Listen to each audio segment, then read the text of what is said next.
है।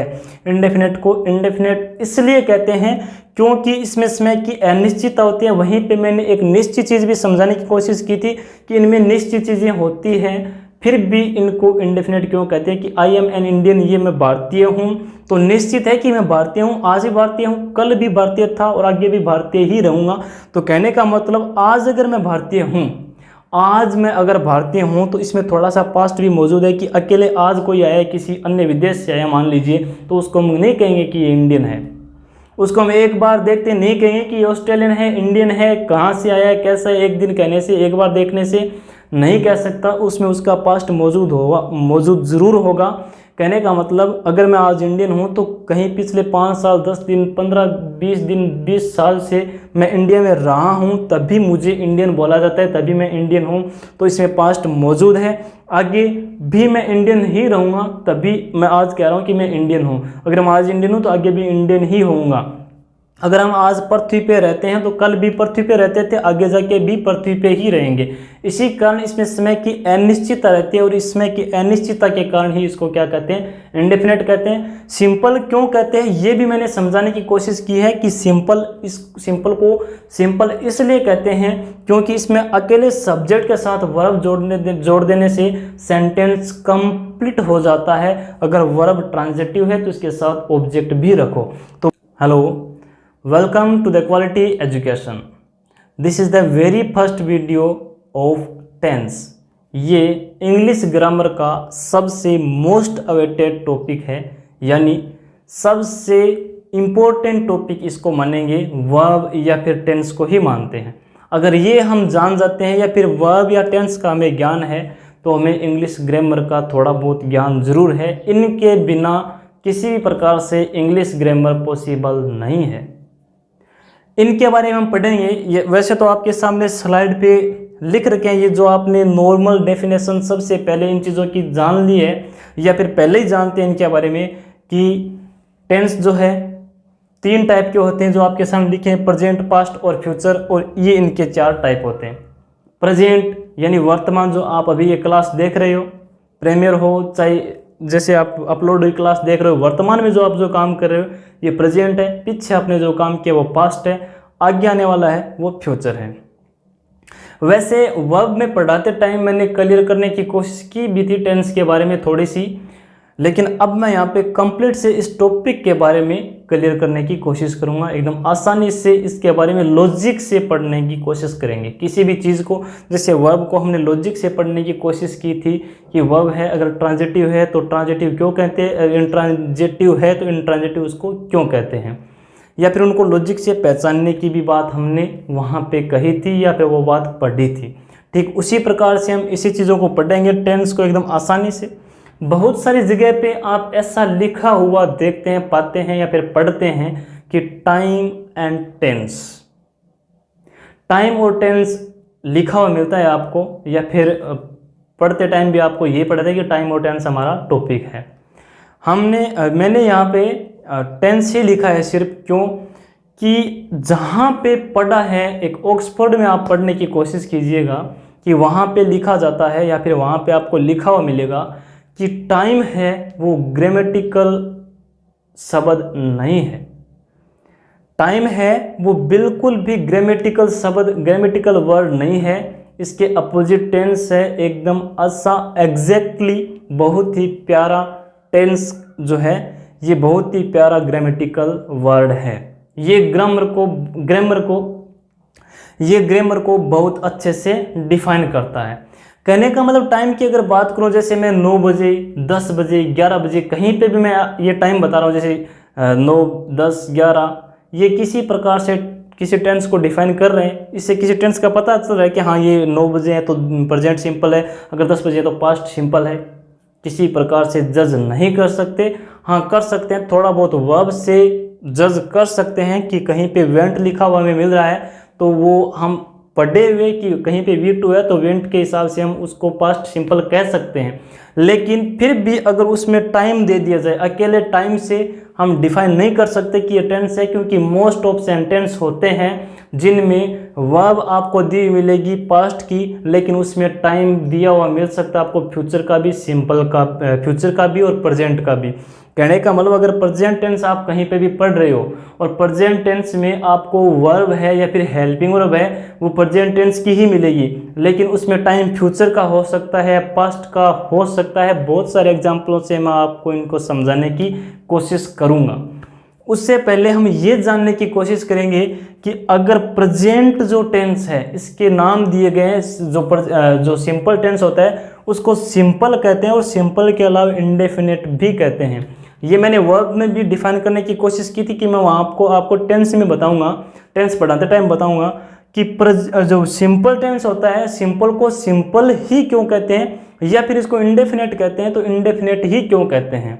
इनके अलावा इनका जब नामकरण किया तो इसको कंटिन्यूस ही क्यों बोला, इसको परफेक्ट ही क्यों बोला या फिर इसको परफेक्ट कंटिन्यूस ही क्यों बोला, ये बाद में की बात। सबसे पहले इस वीडियो मात्र हम यही जानेंगे, एकदम अच्छे से बहुत सारे एग्जाम्पलों से क्लियर करने की कोशिश करेंगे कि सिंपल को सिंपल ही क्यों कहते हैं या फिर इसको इंडेफिनेट क्यों कहते हैं। अगर इसको सिंपल कहते हैं तो इसमें कौन सी ऐसी सिंपलिसिटी है जिसके कारण इसको सिंपल कहते हैं, बाकी अन्य में किस प्रकार की कॉम्प्लेक्सिटी है, किस प्रकार की जटिलता या कौन से ऐसे अकड़ के चलते हैं जिनको इन सिंपल नहीं कहते, या फिर इसमें सिंपलिसिटी किस प्रकार की है जिससे इसको सिंपल कहते हैं। इंडेफिनेट, इसमें ऐसी कौन सी चीज़ अनिश्चित है जिसके कारण इसको हम इंडेफिनेट कहते हैं। एक एग्जाम्पल, बहुत सारे एग्जाम्पल्स के माध्यम से हम समझने की कोशिश करेंगे, फिर मैं आपको इसको डेफिनेशन बताऊंगा। पहले इसकी उलझन वाली चीज़ें देखेंगे कि ऐसा होते हुए भी ये टाइम को डेफिनेट दिखाते हैं फिर भी इसको इंडेफिनेट क्यों कहते हैं, वो चीज़ मैं आपको यहाँ पे समझाने की कोशिश करूँगा। एज एग्जाम्पल मैं यहाँ पे लिखूँ, सबसे पहले अगर आप मान लीजिए किसी शो की बात करते हैं, जैसे the Kapil Sharma show comes daily 9 AM, मान लीजिए ये आपका सेंटेंस है, तो ये इसी टेंस का सेंटेंस है, प्रेजेंट इंडेफिनेट का है, लेकिन है तो डेफिनेट ना, कि निश्चित है कि कपिल शर्मा शो सुबह 9 बजे आता है, डेली 9 बजे आता है, ये चीज़ निश्चित है, फिर भी इसको इंडेफिनेट क्यों कहते हैं। Next example, the sun rises in the east, इसमें कि सूर्य है वो ईस्ट पूर्व से क्या होता है, उगता है, तो ये निश्चित है। निश्चित है, ऐसा तो नहीं कि आज यहाँ से होगा, कल इस साइड से, कल इस साइड से उगेगा, तो ऐसा नहीं है। ये डेफिनेट है, फिर भी इसको इंडेफिनेट क्यों कहते हैं। जैसे मुझसे कोई पूछे कि भाई आप कहाँ से हो, आपके मतलब देश का नाम क्या है, किस देश से बिलोंग करते हो, तो मैं यही कहूँगा आई एम एन इंडियन। ऐसा कह के मैं प्राउड फील भी करूँगा कि हाँ आई एम एन इंडियन, कि मैं एक भारतीय हूँ। ये फिर इसको ये मतलब इंडेफिनेट बोले, ये तो चीज़ निश्चित है कि मैं भाई भारतीय हूँ, आज भी भारतीय हूँ, कल भी भारतीय था, आगे जाके भी भारतीय होऊंगा। ऐसा नहीं कि कल मैं इंग्लैंड का हो जाऊंगा, परसों मैं ऑस्ट्रेलिया का हो जाऊंगा, वहाँ की सिटीजनशिप ले लूँगा, वहाँ की नागरिकता ले लूँगा, ऐसा तो नहीं है ना। तो फिर भी इसको सिंपल क्यों कहते हैं, या तो फिर भी इसको इंडेफिनेट क्यों कहते हैं। चीज़ें यहाँ पे मैंने बताई कि ये सारी डेफिनेट चीज़ें, ये चीज़ें डेफिनेट है कि शो अगर 9 बजे आता है, sun rises in the east है तो निश्चित है। आई एम एन इंडियन, कि भाई मैं अगर इन भारतीय हूँ, या फिर मुझसे बोलेंगे आज का आपका मतलब प्रोफेशन क्या है, व्यवसाय, कोई भी कुछ भी चीज़ मैं बोल दूँ भाई आई एम ए टीचर, मैं एक टीचर हूँ, ऐसे डिग्री के आधार पर भाई मैंने अगर इंजीनियरिंग कर रखी है तो मैं इंजीनियर हूँ। अगर आज मैं टीचिंग करवा रहा हूँ, अगर आज टीचर हूँ तो भाई डिग्री के हिसाब से मैं आज भी इंजीनियर हूँ, कल भी इंजीनियर था, आगे भी इंजीनियर रहूँगा। लेकिन फिर इसको इंडेफिनेट क्यों कहा, ये चीज़ें तो निश्चित है, निश्चित होते हुए भी इसको अनिश्चित या फिर इंडेफिनेट क्यों कहा। कुछ और एग्जाम्पलों के माध्यम से हम समझने की कोशिश करेंगे जिसके कारण ही इनको इंडेफिनेट बोला जाता है। एक एग्जाम्पल भाई मैं आपके सामने लिखूं, जैसे आपके सामने एक एग्जाम्पल लिखा हुआ है, वी मतलब क्या होता है, हम, वी लिव ऑन दी अर्थ। ये एग्जाम्पल आपके सामने लिखा हुआ है कि हम लोग पृथ्वी पे निवास करते हैं या फिर पृथ्वी पे रहते हैं। ये प्रेजेंट इंडेफिनेट है। कुछ और भी एग्जाम्पल जो निश्चित करेंगे आपको कि ये इंडेफिनेट, इसको इंडेफिनेट कहते हैं, जिसके माध्यम से मैं आपको कोशिश करने की या फिर जज करने की कोशिश करूँगा कि इसको इंडेफिनेट क्यों कहते हैं। ये एग्जाम्पल बताता है कि we live on the earth, कि हम पृथ्वी पे रहते हैं। ये प्रेजेंट की बात, ये प्रेजेंट टेंस की बात है कि हम पृथ्वी पे रहते हैं। कहीं पे आपने ऐसा ही पढ़ा है कि हिंदी वाक्यों के अंत में अगर ता है, ती है, ते हैं तो उसे प्रेजेंट सिंपल कहते हैं, प्रेजेंट इंडेफिनेट कहते हैं, तो उसी हिसाब से ये प्रेजेंट इंडेफिनेट हो जाता है आपका। तो इसको कहते क्यों हैं ये मैं अब आपको समझाने की कोशिश करूँगा कि इस सेंटेंस के माध्यम से हम समझेंगे कि इसमें ऐसी कौन सी चीज़ है जिसके कारण इसको इंडेफिनेट कहते हैं। जैसे यहाँ पे हम देख रहे हैं इस सेंटेंस में, तो पता लग रहा है कि हम लोग पृथ्वी पे रहते हैं। ऐसा तो नहीं है ना कि कल हम आसमान में रहते थे, प्लूटो मार्स वहाँ पे रहते थे, या फिर आने वाले कल हम कहीं और चले जाएंगे, ऐसा नहीं है। यहाँ पे समय की अनिश्चितता है, यहाँ पे समय की, टाइम की अनिश्चितता है। टाइम की अनिश्चितता के कारण इसको इंडेफिनेट कहते हैं। और एग्जांपल मैं आपको बताऊं, जैसे मैं समझो कि भाई मैं यहाँ पे पढ़ा रहा हूँ, किसी स्टूडेंट ने नई नई क्लास ज्वाइन की है, वो आ रहा है कि टाइम है स्कूल क्लास का 10 बजे का, और वो आ रहा है 10:30 बजे। आया, आते ही मैं ऐसा उसको तो नहीं कहूँगा ना कि तुम डेली लेट आते हो, ऐसा नहीं कहूँगा। हाँ, मान लीजिए वो 3 दिन, 5 दिन, 7 दिन, 10 दिन अगर कंटिन्यू लेट आता है, तो फिर मैं उसको कह सकता हूँ कि तुम डेली लेट आते हो। अभी जो हाल ही में आया है, जिसके कारण मैं ऐसा उसको नहीं कहूँगा कि तुम डेली लेट आते हो या फिर आओगे भी। कहने का मतलब, अगर वो लेट आया है तो मैं उसी आधार पे कहूँगा ना। अगर मैं उसको 5 दिन बाद कहूँगा कि तुम लेट आए हो या फिर तुम लेट आते हो, अब भी तो मैं उसको ऐसा कहूँगा कि तुम लेट आए हो, लेकिन 5 दिन बाद अगर मैं उसको कहूँगा कि तुम लेट आते हो, तो उसमें उसका थोड़ा सा पास्ट भी तो मौजूद है ना, कि पिछले 5 या 7 दिनों को देख के तो मैंने कहा है कि तुम लेट आते हो।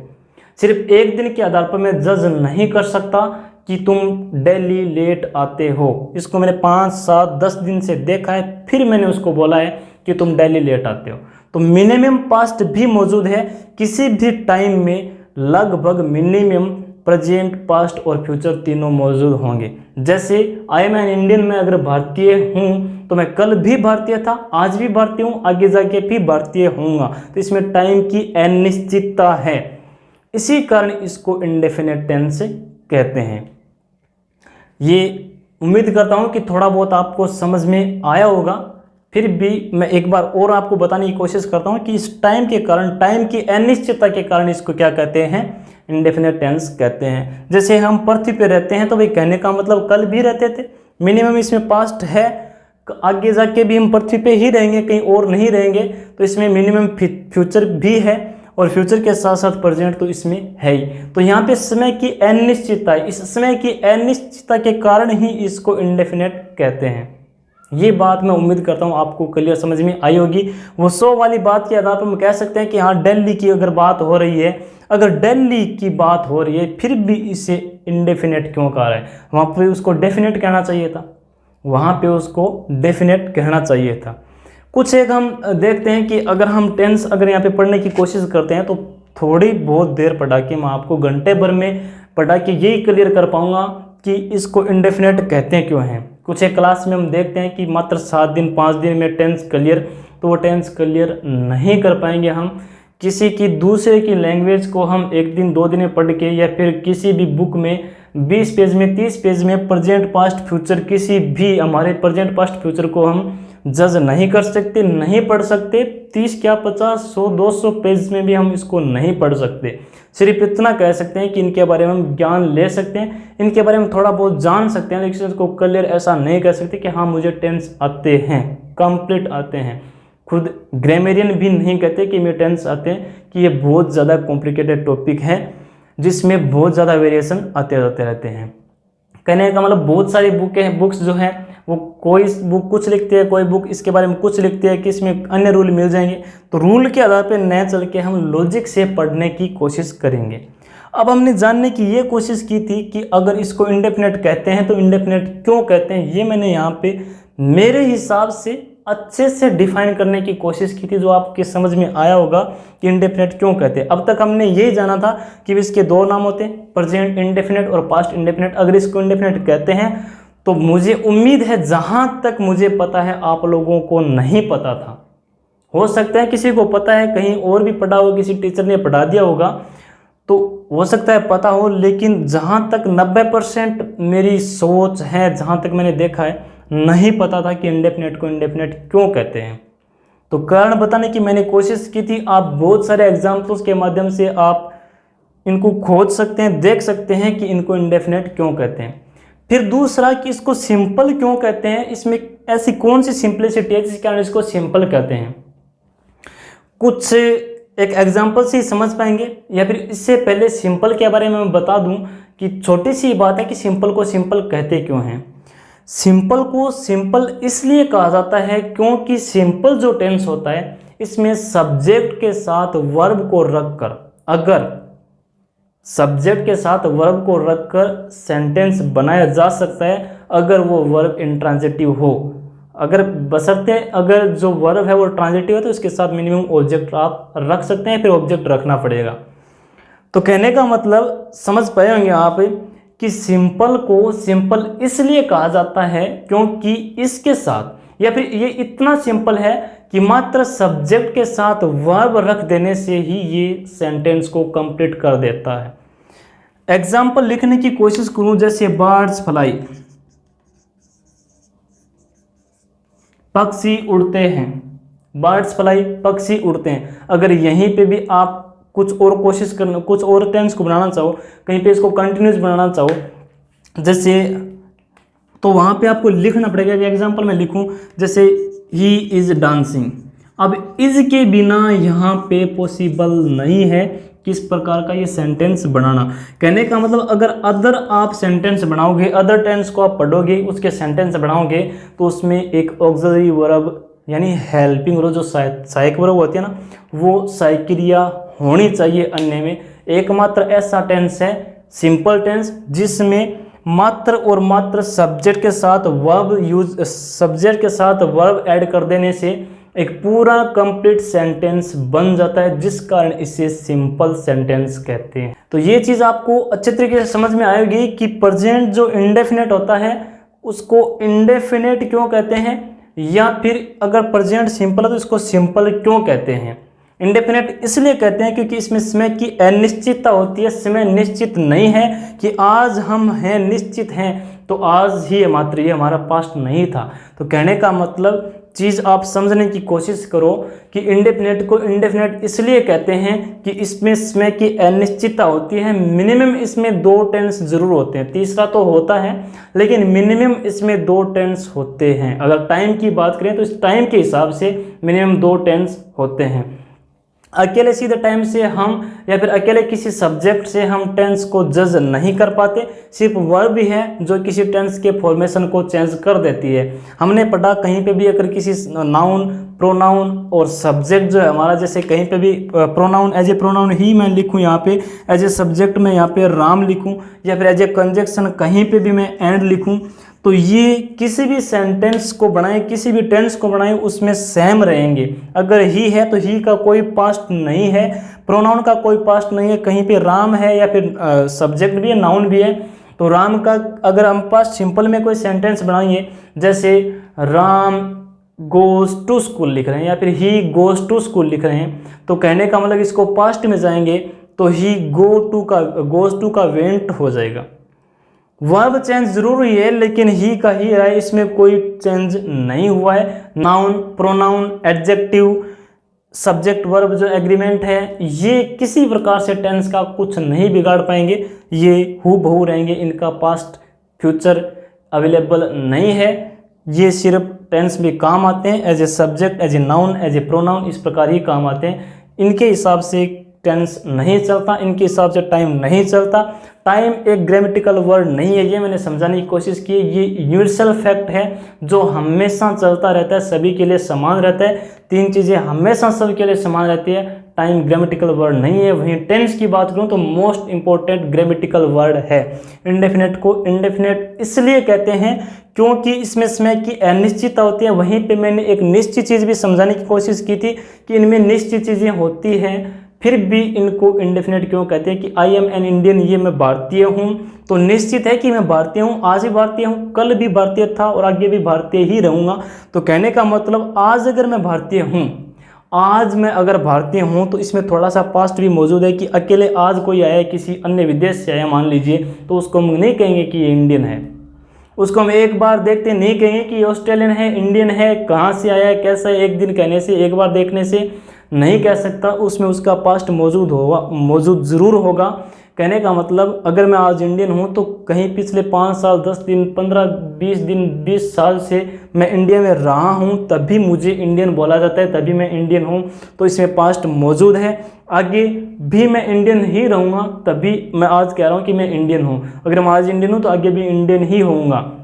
अगर हम आज पृथ्वी पे रहते हैं तो कल भी पृथ्वी पे रहते थे, आगे जाके भी पृथ्वी पे ही रहेंगे। इसी कारण इसमें समय की अनिश्चितता रहती है और इस समय की अनिश्चितता के कारण ही इसको क्या कहते हैं, इंडेफिनेट कहते हैं। सिंपल क्यों कहते हैं ये भी मैंने समझाने की कोशिश की है कि सिंपल को सिंपल इसलिए कहते हैं क्योंकि इसमें अकेले सब्जेक्ट के साथ वर्ब जोड़ देने से सेंटेंस कंप्लीट हो जाता है। अगर वर्ब ट्रांजिटिव है तो इसके साथ ऑब्जेक्ट भी रखो। तो बर्ड्स फ्लाई ये आपके सामने एग्जाम्पल रखा, और भी एग्जाम्पल है जैसे वाइंड ब्लोज, हवा बहती रहती है, ये सारे एग्जाम्पल हैं। तो इसमें कहीं भी किसी प्रकार के अन्य चीज़ों की ज़रूरत नहीं पड़ी, हेल्पिंग वर्ब की ज़रूरत नहीं पड़ी। हाँ, जैसे आपके सामने एग्जाम्पल हो रहा है जैसे द सन राइजेज, तो अब इसको आप कह के बोल सकते हो कि राइजेज, इसमें एस या ई एस लगाइए, हेल्पिंग वर्ब है, तो ये हेल्पिंग वर्ब नहीं है। अगर आप लिटरेचर से MA BA किसी प्रकार से कर रहे हो तो आपने वहाँ पे पढ़ा होगा कि 16वीं शताब्दी में शेक्सपियर के ज़माने में एस या ES नहीं लगता था। ये हम 2021-22 में पढ़ रहे हैं, तो इसमें अब एस या ES लगने लगा, या फिर इससे पहले भी लगने लगा था, हम अब पढ़ रहे हैं। तो कहने का मतलब हमें अभी का पता है। पहले आप किसी चीज़ की हिस्ट्री के बारे में देखो, विलेशन के बारे में देखो, एटमोलॉजी किसी शब्दों को पढ़ के देखो, तब आपको पता चलेगा कि किस प्रकार से कहाँ से इनकी उत्पत्ति हुई है, कब इनके साथ क्या लगता था, किस प्रकार इनका प्रोनाउंसिएशन होता था। ये सब चीज़ें आपको वो देखने के बाद ही पता लगेगी। तो आप चेक कर सकते हैं, वेरीफाई कर सकते हैं कि पहले एस या ES नहीं लगता था। शेक्सपियर के ज़माने की बात मैं कह रहा हूँ। तो ये चीज़ मैंने बखूबी से समझाने की कोशिश की है कि इंडेफिनेट को इंडेफिनेट क्यों कहते हैं, और सिंपल है तो सिंपल को सिंपल क्यों कहते हैं। ये सब चीज़ें तो आपको पता ही है कि भाई सीधी सी बात है कि अगर सिंपल है, अगर प्रेजेंट टेंस है तो प्रेजेंट में किस प्रकार की हेल्पिंग चलती है। अगर प्रेजेंट सिंपल है तो प्रेजेंट सिंपल में मतलब साधारण जो वाक्य है, सिंपल सेंटेंस जो होता है, उसमें वर्ब की फर्स्ट फॉर्म होती है, सिर्फ एस या ES लगता है। उसके बाद नेगेटिव इंटरोगेटिव नेगेटिव होता है, उसमें डू डज लगता है, वो बाद में की बात है। सारी ऑक्सिलरी वर्ब के माध्यम से हम टेंसों को पढ़ेंगे, हेल्पिंग वर्ब जो होती है इनके माध्यम से पढ़ेंगे, तो वो बाद में की बात है, बाद में कदर करने की कोशिश करेंगे, अच्छे से पढ़ने की कोशिश करेंगे। लेकिन इससे पहले जो हमारे मन में वेरिएशंस होते हैं, या फिर जिन चीज़ों को हम आज तक सोचते हैं कि इंडेफिनेट को इंडेफिनेट क्यों कहते हैं, इसको सिंपल क्यों कहते हैं, ये हमें नहीं पता, तो हमें आगे पढ़ने का मतलब नहीं है। तो ये मैंने समझाने की कोशिश की थी कि टाइम की अनिश्चितता के कारण तो इसको इंडेफिनेट कहते हैं, या फिर इसको सिंपल कहते हैं। वो मैंने यहाँ पे समझाने की थी कि मात्र सब्जेक्ट के साथ वर्ब लगा देने से ये सेंटेंस कंप्लीट कर देता है। यहाँ पे मैंने लिखने की कोशिश की, तो यहाँ पे मैं कंटिन्यूस का अगर टेंस बनाऊंगा तो किसी न किसी प्रकार के ऑक्सिलरी वर्ब की जरूर पड़ेगी। तो यहाँ पे इसके बिना सेंटेंस ही डांसिंग पॉसिबल नहीं है। इसी कारण इनको क्या कहते हैं, सिंपल कहते हैं। उम्मीद करता हूँ ये चीज़ें आपके समझ में आई होगी। आगे की जो क्लास में पढ़ेंगे तो वो कन्फ्यूजन चीज़ें पढ़ेंगे कि अगर हम प्रेजेंट टेंस पढ़ रहे हैं तो प्रेजेंट में अगर वर्ब को देख के हम कह सकते हैं कि ये प्रेजेंट सिंपल है, वर्ब को देख के हम कह सकते हैं कि पास्ट सिंपल है, लेकिन उसमें टाइम तीनों टेंस का मौजूद हो सकता है। जैसे एक एग्जाम्पल मैं यहीं पे बताऊँ आपको, आगे ज़रूर पढ़ेंगे लेकिन अभी मैं ये इतना ही बताऊँगा। जैसे मैं आपको बोलूँ कि कोई मुझे आके बोले कि कहीं मुझे दिल्ली जाना था, मान लीजिए कल मुझे दिल्ली जाना था किसी ट्रेन के माध्यम से, किसी बाय द ट्रेन जाना था, तो वो ट्रेन मिस हो गई, मुझे जाना कि वो कल वाली ट्रेन कैंसिल हो गई। तो मैं उसको ये बोला, अरे यार ट्रेन तो कैंसिल हो गई, मुझे कल दिल्ली जाना था। तो यहाँ पे था, थे, थी, इसको देख के हम इसको पास्ट से जज करते हैं, लेकिन ये बात आने वाली कल की कह रहे हैं कि कल मुझे दिल्ली जाना था। तो बात कल की है, फ्यूचर की है, लेकिन इसमें था को देख के हम क्या कर सकते हैं, हम था को देख के क्या करते हैं, इसको पास्ट से जज करने की कोशिश करते हैं। तो बात आज की हो रही है, अभी ट्रेन कैंसिल हुई है, लेकिन साथ में हम इसको फ्यूचर भी ऐड कर रहे हैं। इस प्रकार से सब चीज़ें यहाँ पे मैं क्लियर करने की कोशिश करूँगा। टेंस का हर एक जो ज्ञान जो मुझे पता है जो यहाँ पे मैंने बताया एक एक चीज़ आप वर्ब में पढ़ के देखना।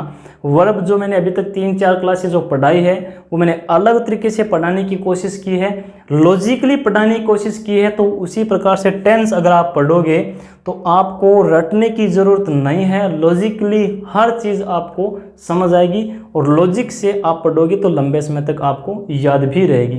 तो आज की क्लास में मैं इससे ज़्यादा पढ़ाने की कोशिश नहीं करूँगा, इससे ज़्यादा नहीं पढ़ाऊँगा। आज सिर्फ आप इतना ही देखो कि जो इंडेफिनेट होता है, इंडेफिनेट को इंडेफिनेट क्यों कहते हैं और अगर सिंपल कहते हैं तो इसको सिंपल क्यों कहते हैं। ये चीज़ मैंने आपको एग्जांपल्स के माध्यम से समझाने की कोशिश की थी। आने वाली क्लास में और भी डाउट क्लियर कर पाऊँ और भी एग्जांपल्स के साथ समझाऊँ। तब तक आप इस क्लास को ध्यान से पढ़िए, लॉजिक से इन सब चीज़ों को पढ़िए, वर्ब वाले सेक्शन को भी आप पढ़िए, सेपरेट प्लेलिस्ट बना रखिए तो वहाँ पे आप विजिट कर सकते हो। तब तक take care, bye bye, stay home, stay safe.